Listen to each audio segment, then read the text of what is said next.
Rebuilding my 1971 Camaro's rear end. And yeah, it's an 8.5 10 bolt. What's going on, guys? Matt over here with Lethal Garage, and today I want to talk about rebuilding the Lethal Classics, specifically rear end. Now, before we get into this, I know a lot of you guys out there are like, don't rebuild a 10 bolt. Get a 12 bolt, speak to the 12 bolt gods. First and foremost, I'm not putting a Ford 9-inch rear end in this car. This car is not going to be a race car, first and foremost. I just want to highlight that. This car is going to be a cruiser, pro touring, comfortable riding car. It's my 71 Camaro. Deep into the rebuilding of this thing, where we just got the passenger side mini tub in. Tons of work to do. You can see all the parts and pieces here we're going to talk about today, but rebuilding the rear end, because as you know, right now we're going through the entire process of getting everything welded in and patched up, so then we can get the car completely media blast, and then we're going to get the underside coated and basically put all the brand new suspension bits onto the car. Now, I have chosen to rebuild my 8.5-inch 10-bolt rear end. Now, this is an 8.5. Now, there's an 8.2, which is pretty much trash consensus across the board. I'm sure you can build it up and it's going to hold some power, but in this instance, we have an LS7 going to be powering through an unknown transmission currently. We're out there looking for something. We'll get to that in the near future, but that being stated, we've chosen to rebuild the 10.5, or the 10-inch 8.5 10 bolt 10 my brain's not working. We have chosen to rebuild the 10 bolt 8.5 inch, and I want to talk a little bit about the 10 bolt 8.5, show you exactly what to look for to find out what rear end you have in an instance between the 8.2 and the 8.5, because those were the two common ones of the era. And then we'll talk about what we're doing in regards to rebuilding it, so it's going to support the power in what we're going to do. And I do want to caveat, a lot of this information and a lot of details, and the choice to go this route has come from my good friend Mike, who helped me build the LS7, who also has a 68 Camaro with a 10 bolt 8.5 rear end that's running 9-second quarter-mile passes with no problems. So yeah, we'll leave it at that. Let's go check out the rear end. So I recently posted a video kind of cleaning this up. The next phase is really underway. I got a lot of information and details from a lot of people following the channel and on Instagram. If you're not following me there, lethal_Camaro, what I could do to clean this up so I can go take it down to get it powder coated. Now, I did get a new set of brakes. I'm going to full disc brakes all the way around. We got to find some new wheels because these are going bye-bye. But all that being stated, the differential here is a factory 10 bolt 8.5. Now, the fastest way to tell if it's an 8.5 is there's two little tabs on the back side, or actually I guess that would be the top side of the differential. And yeah, that's how you determine if it's an 8.5 or an 8.2. The internal guts of this thing are just utter trash. It's an open conventional style rear end, which means it doesn't have any sort of limited slip. Basically, both wheels can spin at different speeds, and that's not bueno, at least not today, not in today's standards. So what we're going to be doing is rebuilding this bad boy with better components, full limited slip differential, and or what people call the Posi, which is a name that basically, Posi track, I believe it is, that GM came up with. But it's going to be a positive limited slip, which basically means when I hit the gas, both rear tires are going to spin with force and be epic and probably give us some good burnouts versus those ghetto style one wheel burnouts, which are just hilarious. Now, what are we doing and how are we doing that? Basically, we opened that bad boy up just to see what it had. We already knew it was going to be trash and we're going to be replacing everything. But the big thing here was saving money. You know, going to a 12 bolt is a little bit more expensive. We could have gone even higher end on this setup and spent probably upwards about $2 to $3 grand rebuilding this 8.5-10, but it's not necessarily needed. In this instance, we went with a couple tried and true proven products And we're gonna rebuild this bad boy to support the power of a brand new modern LS7 that will be carbureted.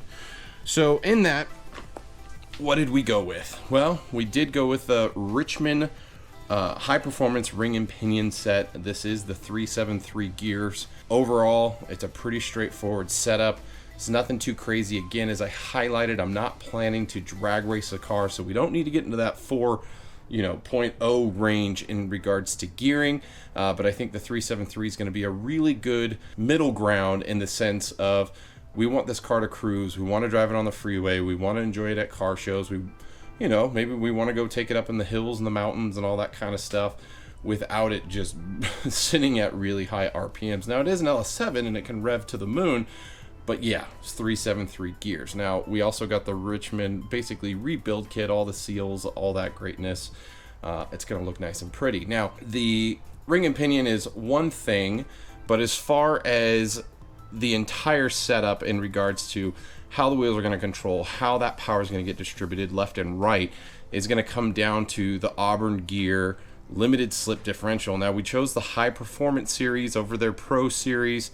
Again, highlighting, we're not racing this car, probably not going to ever.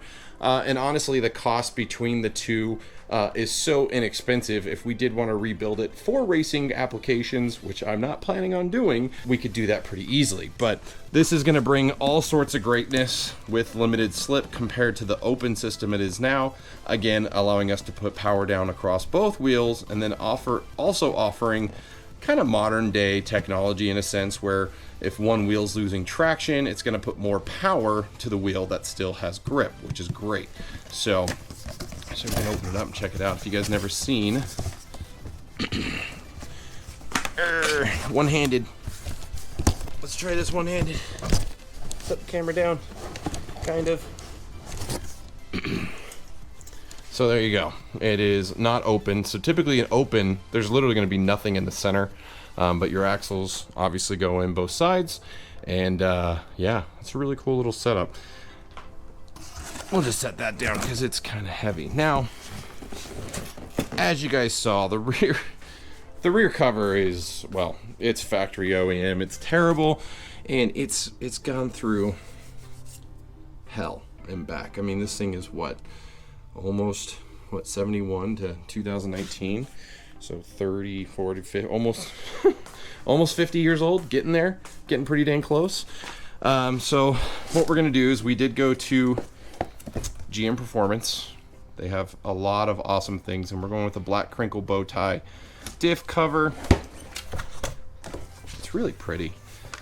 I'm gonna leave it in the plastic because I don't want it to get scratched up or dirty, but we'll get a better look at it once we get everything rebuilt and repowder coated. But we are changing the rear, making it look pretty, so that way when people see the rear end of the car, if they can, it'll look nice instead of just ghetto black. So that's cool. I kind of splurged on that a little bit. But when it comes to actually putting the power down, Moser, great company, make great products. They're actually based in a really small town. I believe it's Indiana, if I'm not mistaken. Oh, there you go. Look at, since 1986. So I was 4 years old when this company came into reality. But they make a ton of axles. They actually make quite a bit of products, but street axles for all sorts of different things. In this instance, I got one in an actual Moser box, and the other one came in a generic box, which kind of surprised me. But you know, they're just generic axles that are going to slide in. I shouldn't say generic. I mean, they're nice. About 150 bucks each. I guess they're a lot cheaper than my 6th gen Camaro setup, but nice little setup, left and right. Should be good to go, and they're going to slide right on in to the factory setup. Now again, they are 28 spline. I shouldn't say again because I didn't mention that before, but it is a 28 spline setup. We could have gone down the path of building a full 30 spline setup, but the cost was there. But honestly, for what we're planning to do with the car, we really didn't need to overbuild it in that way. So if you guys aren't familiar with rebuild kits, well, I shouldn't even call I keep calling it a rebuild kit, but it kind of is. But it's all the parts and pieces, the bearings and everything you need, gaskets, gasket maker. It's pretty straightforward. It's expensive though. Just adding more and more parts. So all together, this was under $1,000 for the axles, the ring and pinion, the rebuild kit, the new limited slip differential, and everything. Now add that to the cost of stripping this down and powder coating it. You're looking at about $1,200 for stock housing, all brand new parts. So this thing's going to be bulletproof. We will use AMSOIL for the fluid, for the gear oil. As you guys know, I'm an AMSOIL dealer, and it's going to be pretty straightforward and awesome. Overall, I really am happy with the parts and pieces we chose. Thanks to Black Friday deals and Cyber Monday deals, we saved about $500 on all of these parts all together. Mike from Red Barn Racing must be doing some tuning. He's in a Mustang of all cars. But we saved quite a bit of money on these parts. So, and sitting around, if you guys are going out and looking to finish restoring your car, obviously you guys know this, but look for those sales. Wait for those times of year. Black Friday is always great. Cyber Monday is always great. Holiday, Christmas, companies usually roll out their best deals of the year around this time of year because one, they're just moving product. And the bigger reason is they move a ton of product because they don't want to have to pay taxes on all that inventory sitting on the shelf. So they would rather see it go out the door and replenish it at the first of the year than have it sit there through the end of the year and have to pay extra money.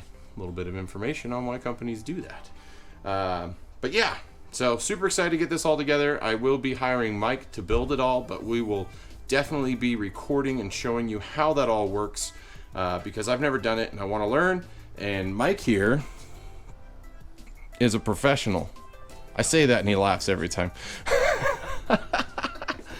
So yeah, we got all the parts, Mike. What do you think? He's just looking at open boxes. Looks like a lot of work. Yes. Hey, it looks like a payday for you, right? If you guys need some work done, Mike works on modern day, late model, old school. He's actually got a beautiful 68 Camaro with an LS7 with this same rear end. When I started this video off, I talked a little bit about that.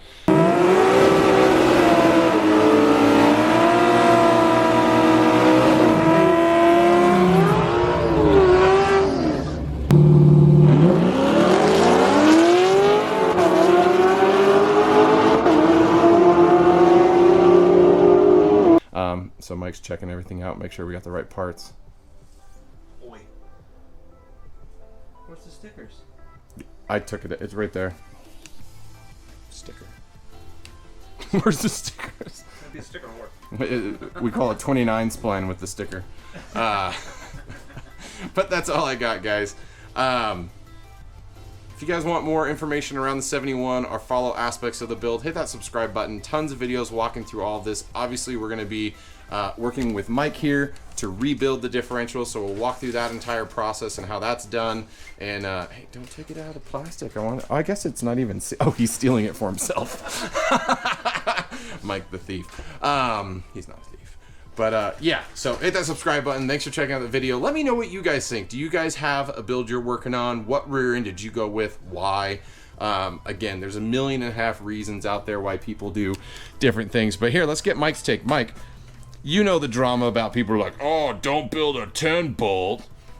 What do you think about that? I broke my rear end once, and I was doing 1 5/60 foots. Since then, I do 1 3/9 60 foots out of the car, and the rear end is completely fine. As long as you do it right, there's no issues. Yeah. I mean, what would be the actual benefit? You hear guys go like the 4 9-inch or the 12 bolt or anything like that. I mean, what would be the benefit really of doing that outside of the disbenefit of it being more expensive?